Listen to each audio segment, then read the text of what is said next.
mundo desde el aire.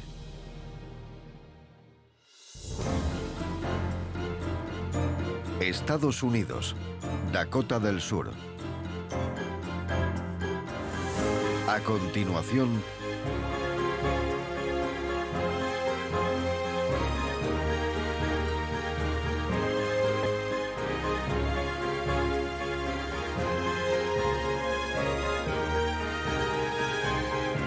de Bison al rodeo de Winter Elks.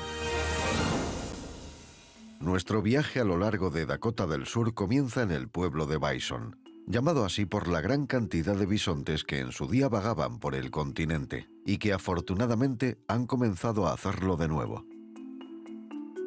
Hacia el este llegamos al río más grande de América, el Missouri, y encontraremos, dominándolo, la última morada de Toro Sentado, el famoso jefe de la tribu Sioux, artífice de la sangrienta y famosa victoria contra Custer.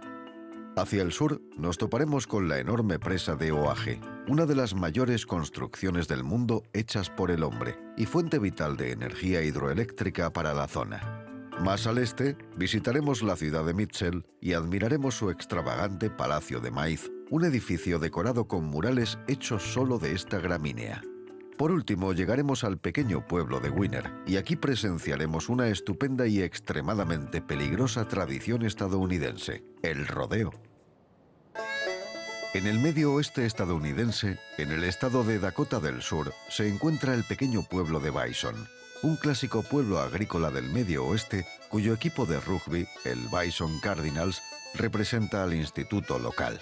Muchos de los 340 habitantes de Bison trabajan en la agricultura, utilizando sus cosechas como combustible, comida y alimentos. El bisonte americano, que da nombre al pueblo, es el mamífero nacional de Estados Unidos. Se cree que a principios del siglo XIX, Estados Unidos tenía más de 60 millones de bisontes salvajes. Pero con la llegada de los colonos europeos fueron cazados por su carne, piel y por diversión. Los amplios terrenos por los que vagaban, sus hábitats naturales, se convirtieron en granjas y ranchos. A principios del siglo XX solo quedaban unos cientos.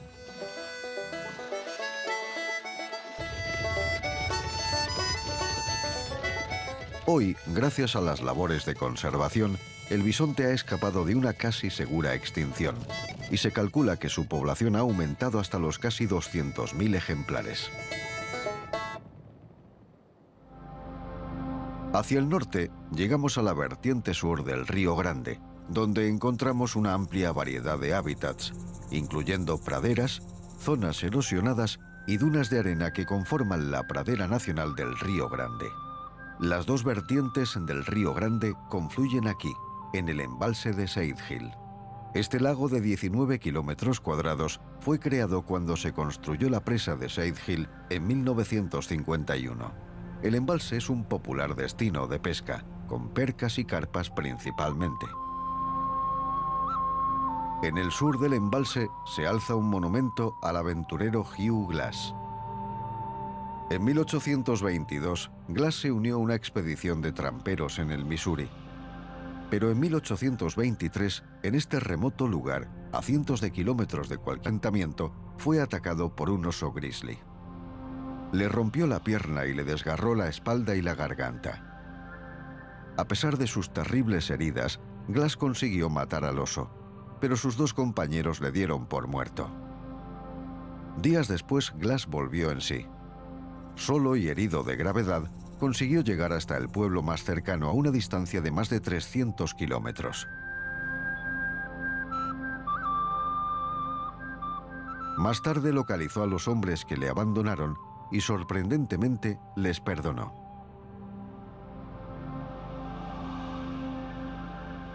La historia se convirtió en leyenda del salvaje oeste, adaptada recientemente al cine en la película El Renacido. Glass sobrevivió gracias en parte a la ayuda de nativos americanos, pero la llegada de los colonos europeos acabó con su modo de vida tradicional. Esta es la reserva india de Standing Rock, la sexta mayor de Estados Unidos. Además de granjas modernas, también tiene varios santuarios sagrados. Viajando hacia el este, llegamos a Mobridge, donde el Río Grande, tras recorrer 336 kilómetros, se une al Missouri.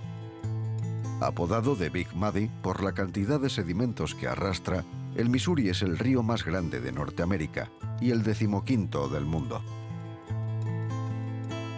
Cruzándolo, encontramos este puente de 1.500 metros.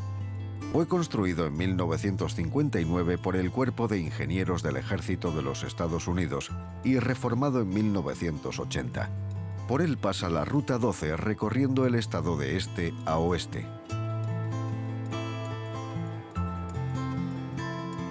Muy cerca observamos este puente de un solo carril para trenes de mercancías. La construcción de vías férreas tuvo una importancia fundamental en el desarrollo americano, permitiendo el transporte de mercancías, personas e información, y transformando los pueblos pequeños en importantes establecimientos comerciales. El primer puente que construyeron aquí data de 1906, y tal fue su importancia que el pueblo acabó llamándose Mobridge por el puente que les trajo el ferrocarril. Hoy, las infraestructuras de la ciudad cuentan con el aeropuerto municipal de Mobridge, donde aprovecharemos para repostar en esta remota zona del estado. Continuamos nuestro viaje hacia el sur junto al Missouri. Estos terrenos forman parte de una reserva perteneciente al pueblo Sioux, y este monumento homenajea a su líder más famoso, Toro Sentado. Pasó a ser jefe de la tribu en 1868. En 1874 se descubrió oro en las Colinas Negras, tierra sagrada para nativos y mineros. Haciendo caso omiso de los tratados de paz, llegaron a la zona exigiendo protección del ejército de los Estados Unidos. Toro Sentado dirigió a los Sioux en su victoria más famosa, la batalla de Little Big Horn en 1876, derrotando a las tropas americanas del general Custer. En 1890, durante una refriega entre sus seguidores y la policía de la reserva, Toro Sentado murió a causa de los disparos.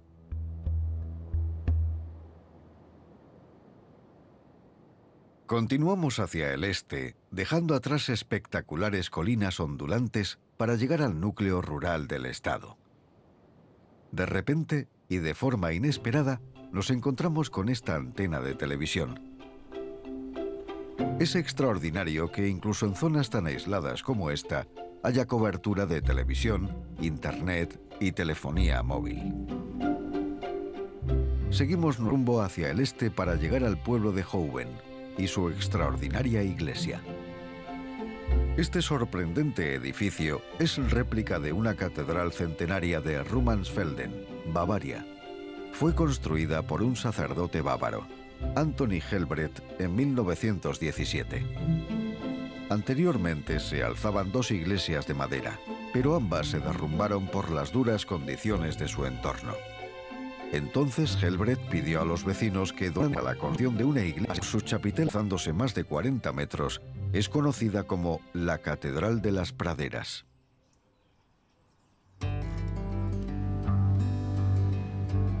Seguimos hacia el oeste para encontrar trigo en plena recolección, regados por el Missouri.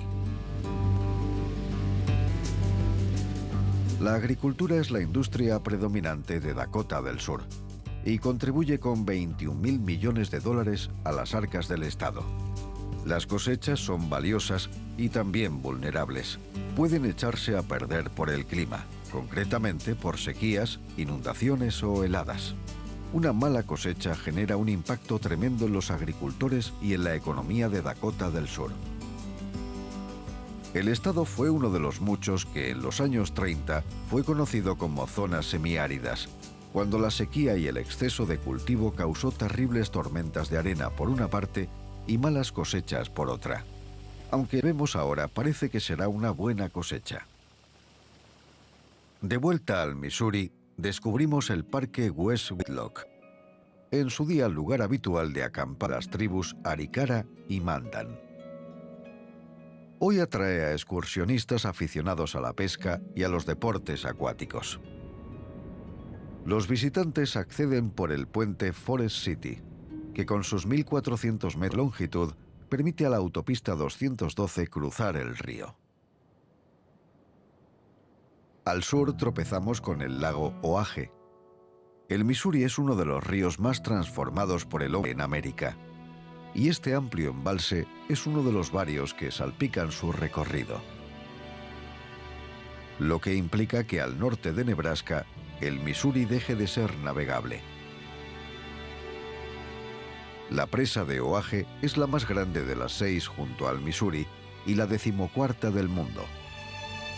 Su construcción comenzó en 1948 y se completó en 1962 bajo el mandato de John F. Kennedy. El embalse ocupa lo que anteriormente fueron terrenos de reservas indias. Su construcción fue criticada ferozmente por las tribus nativas americanas. Destruyó más territorio indio que cualquier otro proyecto público de Estados Unidos. Aquí vemos cómo el flujo de la presa provoca que las turbinas produzcan energía hidroeléctrica. Oahe tiene capacidad para generar 700.000 kilovatios, suficiente para abastecer a una ciudad pequeña. En su cima la presa puede liberar más de 1.400 metros cúbicos de agua por segundo. Un espectáculo extraordinario. Pero liberar tanta agua puede causar una catástrofe río abajo. Como el Misuri fluye a lo largo de varios estados, uno con varias presas, los niveles de agua deben ser controlados con precisión para evitar desastres. Aún así los pueden fallar, como en el caso de estos propietarios que intentan proteger sus viviendas como pueden. El desastre fue causado por una gran nevada en las montañas rocosas de Montana, Wyoming, sumado a la gran pluviosidad de Montana en primavera. Este extraño suceso costó a propietarios, empresarios y viajeros cientos de dólares y fue objeto de una investigación federal. El club de golf Hillsview de repente se encontró con un nuevo recorrido plagado de pequeñas islas formando un curioso archipiélago.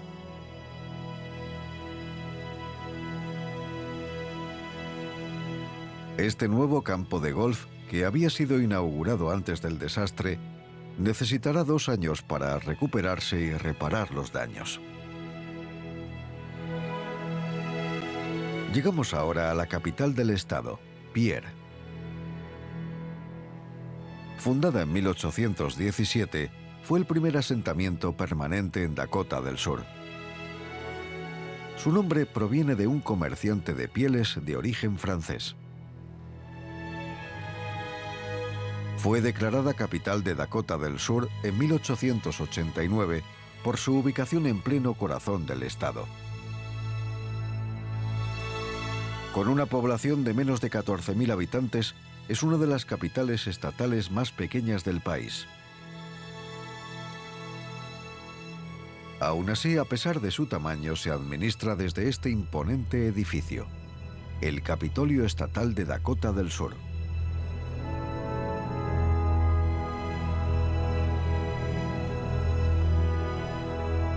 Con 49 metros de altura y 89 de ancho, este gran edificio neoclásico está hecho de materiales costosos, como grandes bloques de mármol tallados a mano. Para muchos, un edificio de esta magnitud para un solo estado es un símbolo de despilfarro. Pero la riqueza de Estados Unidos es tal que incluso Dakota del Sur, que en 2015 tenía el tercer Producto Interior Bruto más bajo de todos los estados, tiene una economía superior a la mitad de los países del mundo.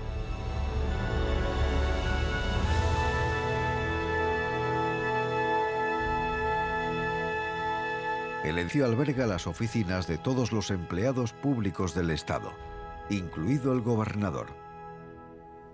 Seguimos nuestro viaje río abajo, entrando en la reserva india del Lower Brule, que se extiende a lo largo y ancho de más de 1.000 kilómetros cuadrados y pertenece a la tribu Lakota. Hay más de 300 reservas indias en Estados Unidos, muchas sumidas en la pobreza y con unos niveles de vida realmente bajos.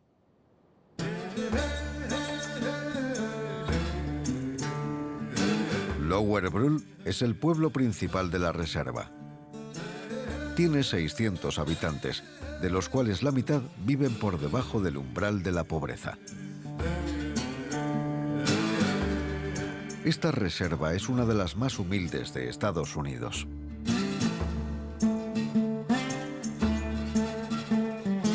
Se dirige desde aquí, el edificio de administración tribal de Lower Brule.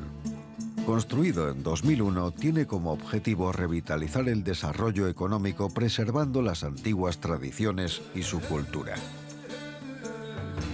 La instalación tiene oficinas para empleados, así como una cámara de reuniones para el consejo de la tribu.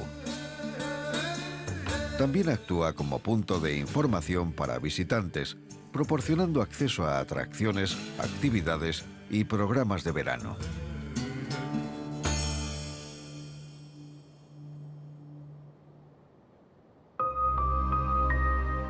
Diez kilómetros río abajo se encuentra la presa Big Bend.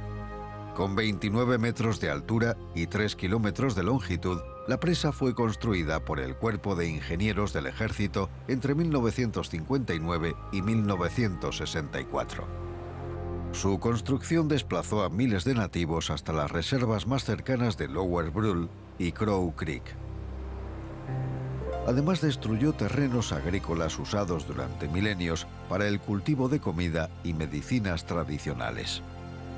Sin embargo, a máximo rendimiento, la presa genera casi 500.000 de kilovatios de la tan necesaria electricidad, usando 8 grandes turbinas propulsadas por agua. Los turistas pueden visitarla o pescar en el gran lago formado por la misma. Al este del río llegamos a la ciudad de Mitchell, en el condado de Davison. Fundada en 1879, se llama así por el hombre que en 1880 trajo el ferrocarril a la ciudad, el banquero Alexander Mitchell. Hoy, el pueblo que construyó ha crecido hasta convertirse en una ciudad de más de 15.000 habitantes. Alberga varios edificios destacados, como la primera iglesia metodista episcopal. Y de un lugar de oración pasamos a una casa de maíz. Este es el sorprendente Palacio del Maíz de Mitchell. Fue edificado en 1892 para exhibir los fértiles terrenos de la zona e incitar el asentamiento de granjeros. Aunque el palacio está reforzado por cemento, su exterior revestido de murales hechos en su totalidad de maíz. Más de 500.000 de personas visitan el palacio cada año. Sirve como acción turística y como estadio para actuaciones en directo. Cada año, en los días del Festival del Palacio del Maíz, se descubre un nuevo mural rediseñado y fabricado por artistas locales gracias al producto favorito de la ciudad, el maíz.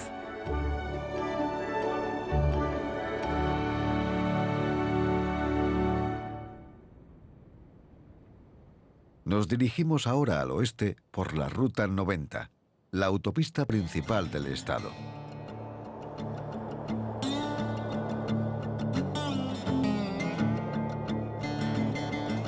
Hoy en día, casi el 70% de las mercancías en Estados Unidos son trasladadas por carretera, la mayoría por camiones como este.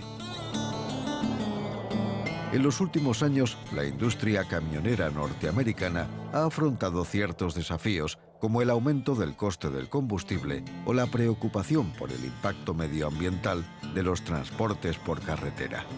Sin embargo, los camiones siguen siendo parte característica del paisaje estadounidense.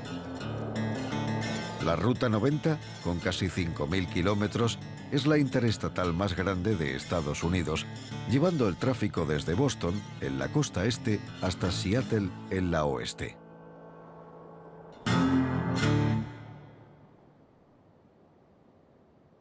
La Ruta 90 atraviesa el Missouri en Chamberlain. Este puente, en realidad 2 puentes unidos, aumentó su tamaño gracias a la construcción de una presa cercana que provocó el aumento del nivel del agua. En Chamberlain encontramos el Salón de la Fama de Dakota del Sur, donde se homenajea a las personas que han contribuido al progreso, el modo de vida y los valores del Estado.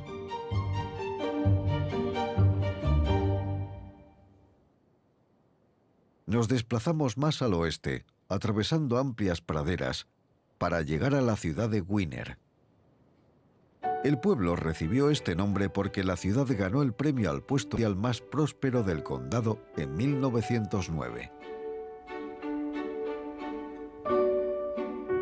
Estos son los terrenos del Tripp County Rodeo. Se encuentran preparando uno de los acontecimientos más populares de la ciudad, el bar por la noche. Esto nos da tiempo para repostar en el aeropuerto local y esperar a que se ponga sol.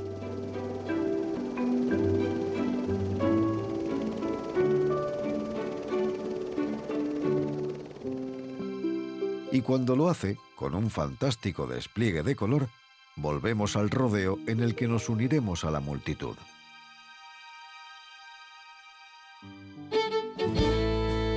Los rodeos favorecieron a la industria ganadera americana. El nombre y muchas de sus tradiciones provienen de rancheros españoles de California y México. En el siglo XIX, las ferias ambulantes organizaban exhibiciones de vaqueros para entretener al público.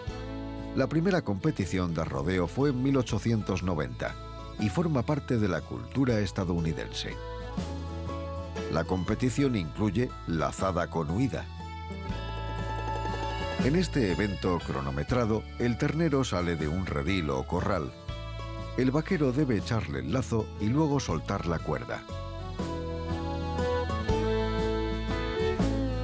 Al contrario del lazo sencillo en el que el vaquero desmonta e inmoviliza al animal atándole 3 de sus patas, la lazada con huida es menos estresante para los terneros.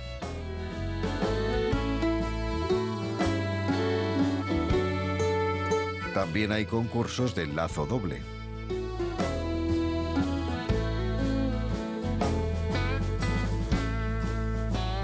Aquí los vaqueros intentan atar un ternero.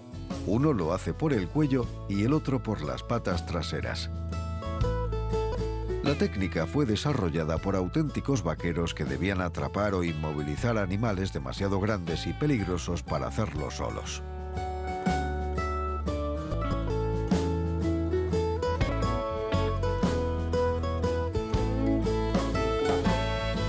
La barrilera es otra modalidad de rodeo, una competición en la que suelen participar mujeres. Se colocan barriles y los vaqueros recorren un patrón con forma de trébol para completarlo en el menor tiempo posible, poniendo a prueba la fuerza y la habilidad tanto del jinete como del caballo.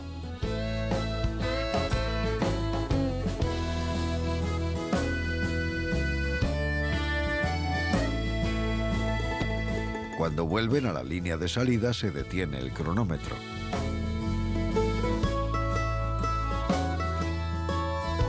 Si tiran un barril, tienen 5 segundos de penalización. La noche cae en la ciudad de Winner, mientras la plaza es preparada para los grandes eventos, lo que nosotros conocemos como rodeo en sí. En este peligroso deporte, los vaqueros cabalgan a lomos de un toro salvaje. Se puntúa la técnica y el control. El jinete debe permanecer al menos 8 segundos encima para que sea válido. Se dice que son los 8 segundos más peligrosos del deporte.